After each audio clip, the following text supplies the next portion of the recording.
Hey, welcome to Gun Talk Nation. I'm Tom Gresham. Glad you could be with us. Today's Gun Talk Nation is brought to you by Springfield Armory and by Lockdown. Secure your lifestyle. It's a lot of fun to bring in a good friend of ours. And guys, just always fun to get together with you, Chris. Chris Ellis with Timney Triggers. And it's hard to get you together in the fall because you're usually in the woods.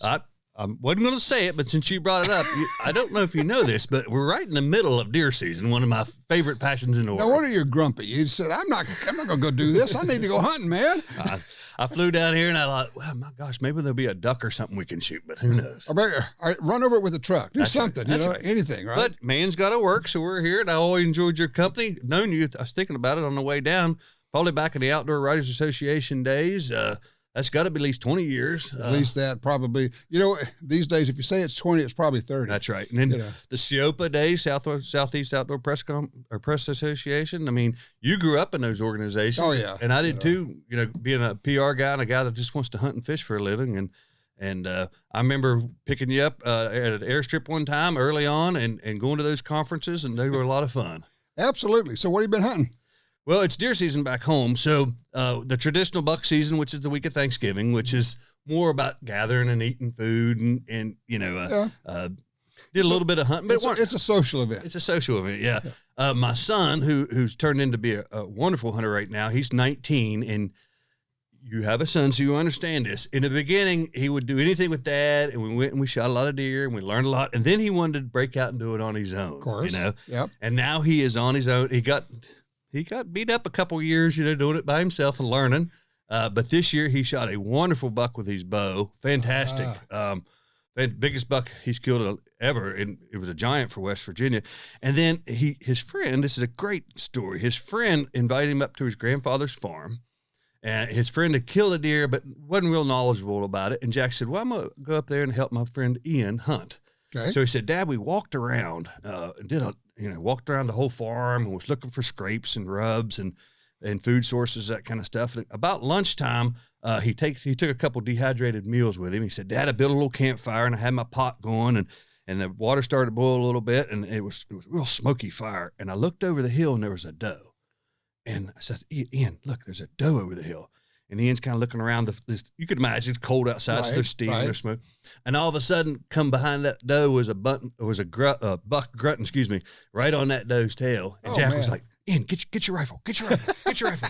35 yards from their campfire. Oh, no. At lunchtime, this kid shoots a giant 8-point buck, tickled to death. My son thinks he's Jeremiah Johnson now, He thinks he's the Will Primos of hunting bucks in West Virginia because he killed 2 this year. So he got the campfire buck. He got the campfire buck. So I brought you guys some jerky down to enjoy a little bit of, West Virginia flair, a little hunting season. Yeah. There you go. It's a tradition we do every year, my son and I. All right, well, I got a hunting story for you that will spin us right into where we want to go today. This year, I was fortunate to be able to go out on an 11-year-old's first deer hunt. Nice. And this was in Idaho, and son of a friend, and there was like one of those weird deals where you got the father who had never shot a deer, and the son, and then 3 of us who were experienced hunters going out. So it's like he had his dad and 3 uncles or quasi uncles, right? And I wasn't in charge of this deal, but borrowed a rifle for this young man, a .243, and he didn't have a great trigger, okay? And the stock was too long for him. Yeah. So it's like, I'm looking at it as the gun guy, I'm going, oh man, I wish somebody had asked me. And we ended up, he did not get a deer, but one of the things that happened was he saw some deer, actually had a chance. Couldn't get the rifle on quickly enough. And if he had, I'm not sure he could have gotten a good shot off with the trigger that was in the rifle because it was probably going to be offhand or at least on sticks, not able to, because the sagebrush was too high to sit down and take a shot. But it was one of those things I was thinking about and thinking, for us, you and I, if you shoot enough, we can struggle through a bad trigger, right? I mean, we can learn. We've done it. Yep. We know how to do it. But the difference is, and I always tell people, they say, well, it's like you always say, look, every gun comes with a trigger. Right. So why do I need a trigger? I said, well, the difference is very hard to explain until you've experienced it. But one of the ways I explain it is with a really good trigger, the gun goes off when you want it to go off.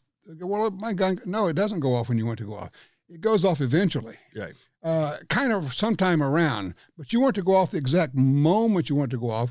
And I would argue that that's even more important for a less experienced shooter. Absolutely. You can, and you and I grew up around guns and stuff. You can muscle memory. You can strengthen it. You can muscle through a bad trigger. You can learn to shoot a bad trigger. Yeah. It takes a lot of dedication. It makes it harder than it needs to be. A lot of practice, a lot of dry fire. You can learn to manipulate a bad trigger. Right. Okay. That's fact. We've all done it. Mm-hmm.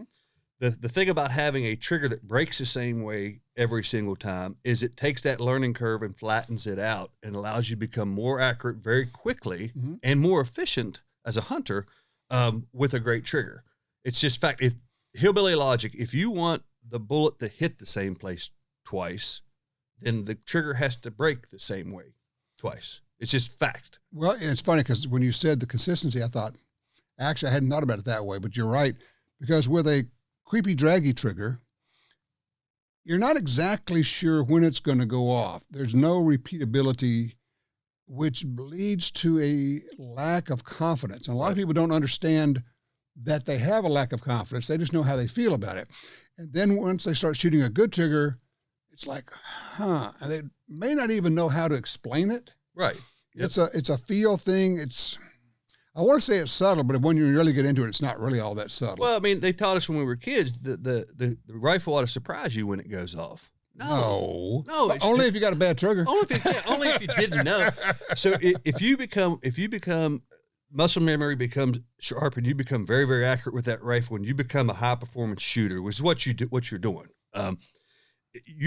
When your brain says, I can make that shot, or there's the deer at 120 yards, or there's a target or whatever, when your brain says, my eye is on that target exactly where I want that bullet to go, it becomes almost a mental decision instead of a good trigger takes out all those barriers. I always say, when you first start thinking the word shoot, when you get to the S, the gun goes off with a good trigger. Well, bad trigger, your brain says, okay, my eyeball is looking down that reticle or that on those sights, and I want that bullet to go right there.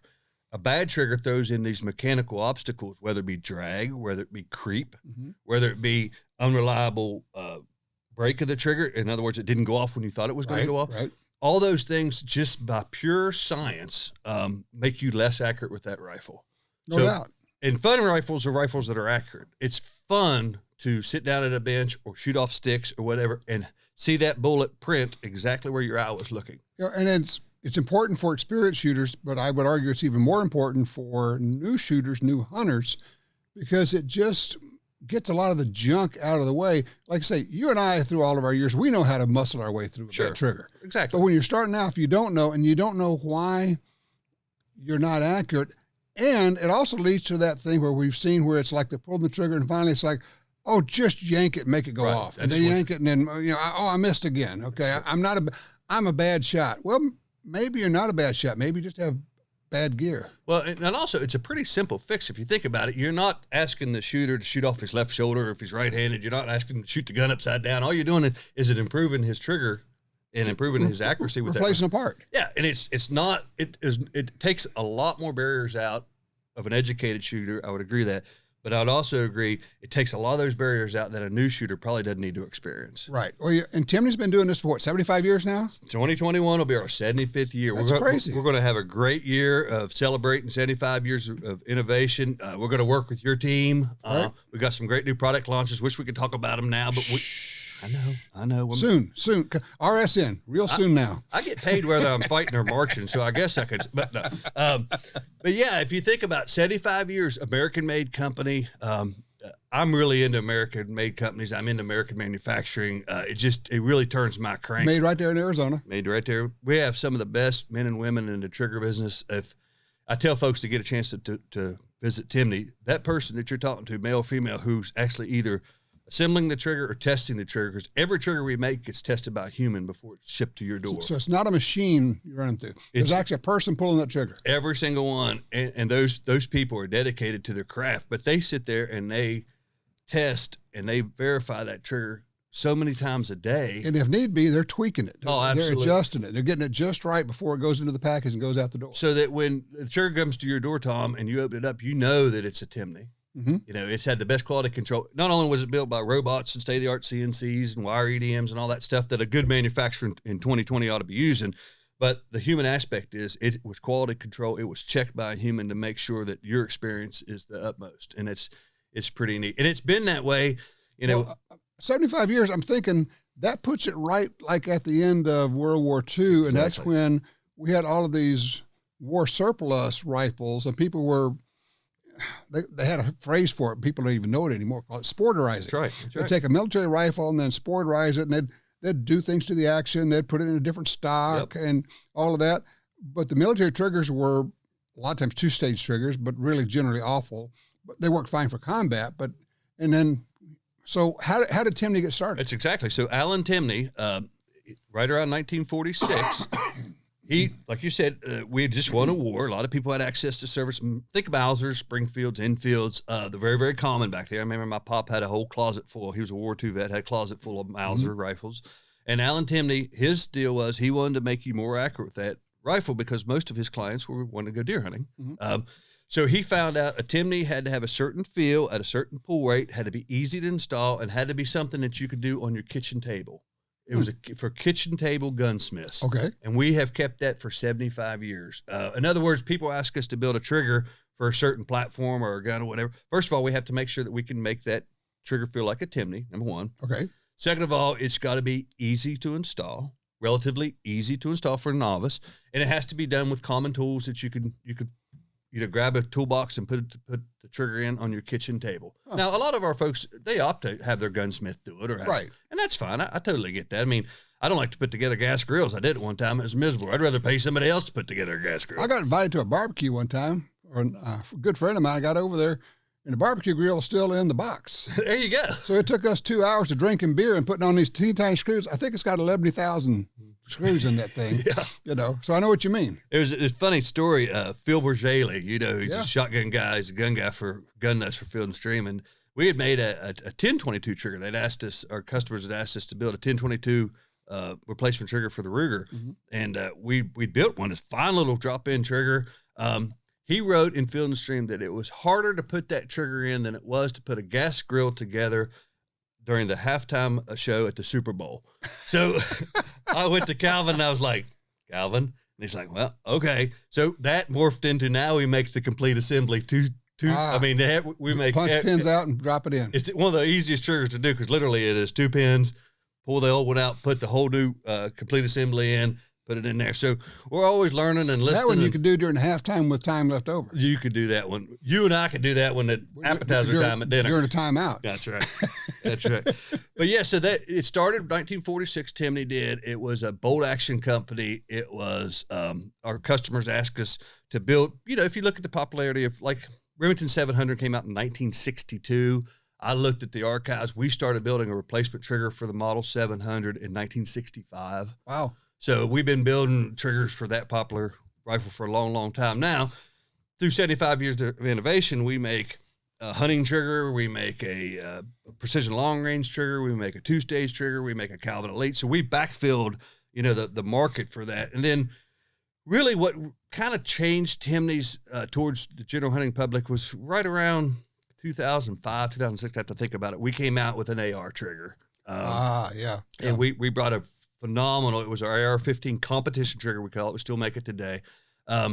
We came out to market with that at a price point, and it really became the gold standard for a cassette true drop-in. And that was a kind of interesting build because I don't know if you've ever taken a mil-spec AR trigger apart, but there's a bunch of parts. I mean, when you start poking them out, parts are going everywhere.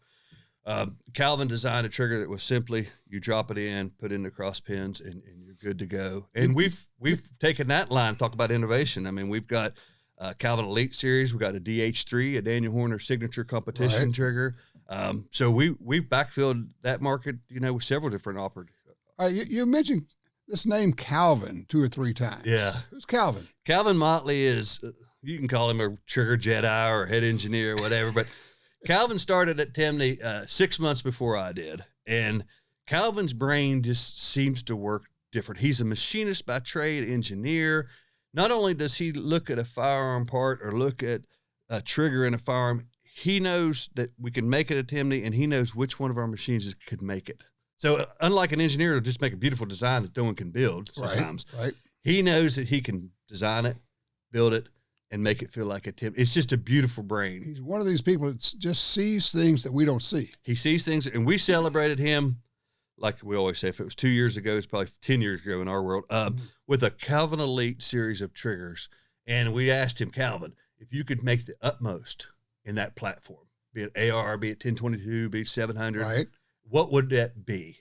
And it's a cool, turn him loose. It's a cool timestamp. I mean, if you're into firearms and innovation, you look at a Calvin Elite trigger, and at that time, whenever it was designed or built, that was, with technology, with machines, with metals, with his brain, that was the utmost. Huh. You know, for a 75-year-old company, American company, that was the utmost design at that time. It's pretty cool. Now, he's looked at, you know, over the years, obviously, Ford comes out with new body styles every once in a while, and so do we. We'll look at a trigger and whether it be a little bit of geometry change or the different metals and that kind of stuff. So we're always upgrading our triggers, but that was a true, different, filtered eyeball and brain taking a look at that platform. So how do you decide? I mean, there's a zillion guns out there. How do you decide which guns to make a trigger for? It's very interesting. People ask me that all the time. You can look at firearms numbers and you can say this is how many firearms were sold, but that kind of gives us a trend. But really, I need to know how many are being operated, how many right now are really being used. I don't need to know how many on the gun safe or under the bed or whatever. I need to know what platforms are popular, what's in vogue right now, right? Because if they're not shooting it, they're not going to be interested in putting a good trigger in. Right, and you can kind of look at some of the aftermarket companies when you start seeing some accessories. Some of the big dogs coming out with accessories, it probably gives you a good sniff. But for us, it's what our customers tell us. I mean, our customers are educated folks, and they know because you've got to remember, 75 years. So it could be your grandparents that were introduced to Timney. It could be your parents. It could be you. It could be your. I mean, there's multi-generations in there. Sure. So once they figure out what a Timney feels like and how it can help them become more accurate with their firearm, they generally start reaching out to us and be like, "Hey, I just bought a CZ Scorpion, one that we just launched." Right. It would be awesome if you could build a trigger. And I will go to Calvin and say, Calvin, we're getting quite a few people asking us about this CZ platform. Can we build a trigger for that? Now, he's got engineers and stuff. They'll take a look at it, and they'll figure out, is it easy to install? Can we make it a Timney? Come out with a trigger. And when you find platforms like the 1022, the AR, even the 700, you know, when you and I were growing up with guns, the gun was a gun, and you put a scope on it, and maybe you had somebody that could hand load or teach you to make a little pet load that shot really well. And that's kind of much as you tinkered with it, you know. Nowadays, what people want to do is they want to buy a firearm and use it as a platform to customize whatever they decide they want to do. It's a starting point. It's a starting point, yeah. Yeah.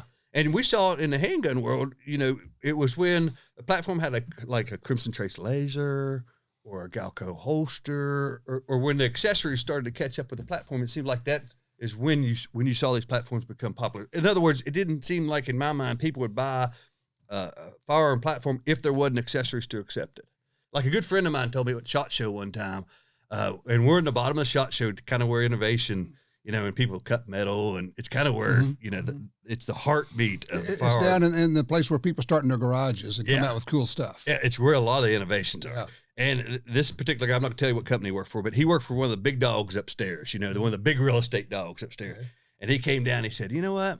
Everybody thinks it's the big companies that bring innovation to the market, but it's not. It's the little guys like you, Timney. It's the little guys like you that's always pushing innovation and always pushing us in different directions because you got your hand on the heartbeat. Well, to that point, I was thinking about something a second ago, and I actually realized I had it backwards because I was thinking, well, you know, you guys have really gotten pushed by, you know, gun companies are bringing out like rifles with really good triggers. Yeah. And then I stopped myself and said, no, the reason they're bringing out rifles with good triggers is because they had to, because you guys were making really good triggers and making their triggers look bad, or getting people to realize that the triggers aren't necessarily bad. They're just not as good as they could be. That's right. And really, it's kind of like when hand loading 30 years ago, when we were 40 years ago, putting really good bullets, nozzles or partitions and that type of thing.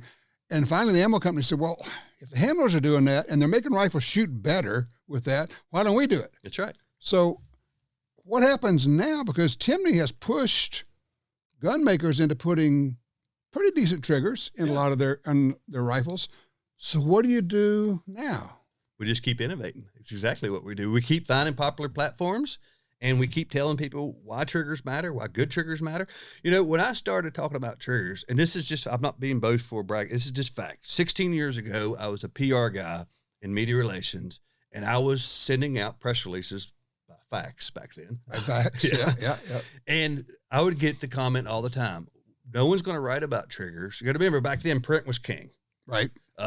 So no one's going to write about triggers. Every major manufacturer gun comes with a trigger. And I'd look at the gun reviews, and back then, Tom, there was no mention of trigger pull or consistency. You know, if you had a sidebar on the gun, it might tell you about the scope or the rings or whatever, maybe even the sling or nothing. But there was no sidebar mention of the trigger.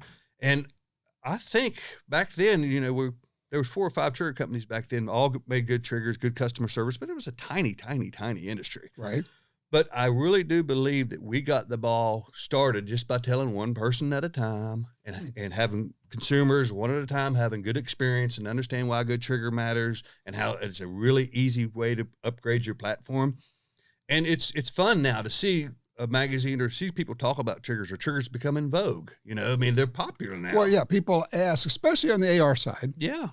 But now with long range shooting being very popular, and people are building these super duper bolt action guns. Yep. So people want, and one of the things they ask is, what barrel do you have in it? Yep.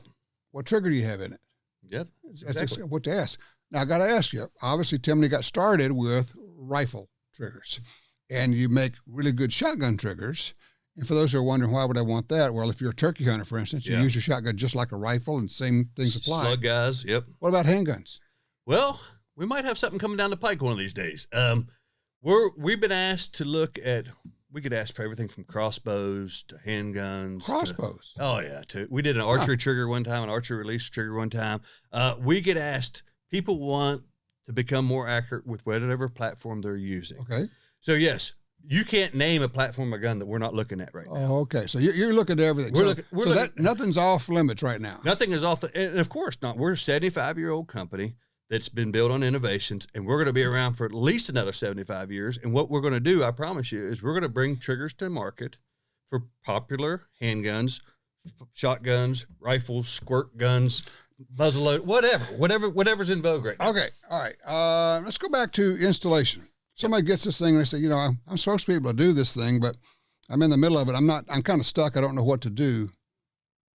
Where do they go for help? So we have a technical service department. We have obviously a lot of support online. There's been a lot of videos, been a lot written. You guys have done a lot. If you just Google how to install a Timney, you're going to find a bunch of different material, not only from us, but from folks like you. Right. If you get stumped or you have a question, we have a customer service department, which is phenomenal. Obviously, if you've been around for 75 years, your customer service is probably pretty good. So you give them a call. Give them a call, shoot them an email. We'll get a tech question in. We have a big button on our site you can click, and somebody will respond to you. Huh. But yeah, after 75 years of being a successful business, you got a few things figured out. And one of the things you better had figured out is customer service, because especially nowadays, it's so important. You know, when someone reaches out to you, a big company, to reach back. And we are a big company, but we're still a very small. Yeah, in the great scheme of things, right. You know, Timney's a small company compared to the major gun makers, that type of deal. Which brings me to an interesting thing. You actually now have gun companies that are starting to use Timney triggers in their products. Yeah, it used to be our OEMs. You would find them mostly in like a custom rifle build, right? You know, or somebody like a Melvin Forbes, new ultralight arms, that decided that he great wanted, rifles, by the way. One of my favorite rifles. He's a West Virginia guy. West Virginia guy. Yeah, he was a shop teacher. He figured out a long time ago how to build one of the lightest. Don't ever get into a shooting contest with him. I can tell you. Gosh. My son, that's his deer hunting rifle. It's chambered in a 7mm 08. I've used that rifle. Killed a couple of elk with it, a couple of mule deer, a bunch of whitetail. But it's just a phenomenal, innovative story. You know, he was a shop teacher. Yeah. He learned how to do, and he's still doing it. You know, it's still probably one of the best mountain rifle. You need a lightweight rifle that'll shoot lights out, man. Oh my God! New ultralight arms is a really good rifle. Shoots everything well, and it's a pleasure to carry in the woods because it doesn't weigh anything. 5.5 pounds, something. It's crazy. Absolutely, but as triggers become more in vogue, our OEM program has grown. We make Seekins, Precision uses a lot of the manufacturers use our trigger now. So, you're going to see that continue. But the point I want to make is to your point exactly is, yeah, there's no handgun platform, no shotgun platform, no rifle platform, crossbows. If it comes with a trigger, we're an aftermarket trigger company. I'm not letting the cat out of the bag, but we're looking at that. If it goes bang or twang, you'll take a look at it. We'll take a look at it. Now, it has to feel like a Timney. It has to elevate your experience with it. In the end user, we call it the Timney face, is when someone pulls a crisp trigger, they always go, ooh, yeah, wow. Yeah. Yeah. Wow. And then they try it again. They go, oh, it's exactly the same way. So, sounds silly, but people will actually say, I didn't know a trigger could be like that. Yeah. If you've never, and therein lies one of your big marketing issues is, how do you tell somebody that what they're experiencing now can be better if they're actually have never thought about the need for it to be better? And really all you got to do is put it in their hands one time. Yeah, that's the thing. It's definitely a tactile experience, right? It's hard for communicators like us to necessarily get that market or that message out to the market. But a lot of people are talking triggers now. Again, yes. When I was a babe in the woods 16 years ago talking about triggers, I felt like a lot of people just looked at me like, okay, I got a trigger. You know what I mean? Yeah, yeah. It's like trying to sell somebody that just bought a brand new car, new tires. Right. Right. So Like, I got tires. So, but now that people, and thank goodness, now that the rising tide has floated all the boats in the trigger world, and the major manufacturers are talking about triggers, and the people like Melvin Forbes and the innovative gun companies like Seekins Precision and Daniel Defense and a few other these people, all those people are elevating the trigger game, which I absolutely adore. I want everybody to talk about triggers, Well, what's happening is people are going, I can have the same trigger in my $500 rifle that the guys who are building $3,500 rifles put in their triggers, and barrels are pretty darn good these days. Even cheap barrels are pretty darn good. I know. It's not a case of, is your rifle accurate? It's how do you make the combination more accurate? And it's that interface, and that is your interface between the rifle and the shooter. That's right. You make that better. The two things I tell people all the time. The two things, if I'm a hunter, I'm a lifelong hunter. The two things that really affect your deer hunting is, one, your finger on that trigger, and two, that bullet hitting the animal. That's your two interfaces. Right. Really, if you think about it, if you boil it down to hillbilly science, that's what you got. So in my world, just like when you and I were growing up, if somebody was loading Nosler partitions, you're like, that guy's a hunter. Yes. That's a great hunting bullet. Now we buy them off the shelf. It's crazy. Yeah. Or if you saw somebody that actually replaced a barrel back then, somebody that went to Krieger, whatever, they got a new barrel. That was on Elk River, West Virginia, that was a big deal that somebody got a new barrel for a rifle. Right. Yeah, people talked about it. Or if somebody was loading Nosler partition or maybe they got to go out west on an elk hunt, and you'd be like, my gosh. But back then, no one was really talking about the trigger. You're right. There was a few people that knew about it. I mean, obviously, Alan Timney knew about it, and we knew about it. But nowadays, it's a pretty simple message. Yes, we're blessed in the firearms world to have great ammunition, great rifles, the options for us are great. We've never had it this good. Never had it this good. But if we could tell folks, and it's my job, if we could tell folks, hey, I can help you become the most accurate as you could possibly be by a simple trigger upgrade. And like you said, it can be a $500 rifle or $5,000. The thing is, I'm going to help you become more accurate with that rifle. That's the only trick we have is to help you become more accurate. What kind of warranty guarantee do these things? We lifetime. Really? Yeah. Yep. You just go to if I have a 75-year-old Timney trigger right now. We get a few of those old Bowsers back every once in a while. People are like, no, but obviously, again, being around 75 years, we take care of our folks. Okay. If you got a problem with the trigger, send it to us. We'll fix it or send you a new one. I mean, it's just the way companies are. TimneyTriggers.com? TimneyTriggers.com. We're there every day. And hopefully, after 75 years, we'll have another 75 years of innovation. I can't wait to tell you some of the new things we're working on in 2021 to celebrate this 75th anniversary. Have me back on. I know what they are. Have me back on, and I'll shout it to and I'll give your audience this. It's not a squirt gun. It's not a squirt gun. Not a squirt gun. All right. Don't say anything more. You're going to get in trouble. I know. I don't want to get in trouble. All right. Chris Ellis, thank you so much for being with us. Thank you. All right. Thank you for joining us on Gun Talk Nation. Go out there, do some shooting, and you might want to check out getting yourself a better trigger. Thanks.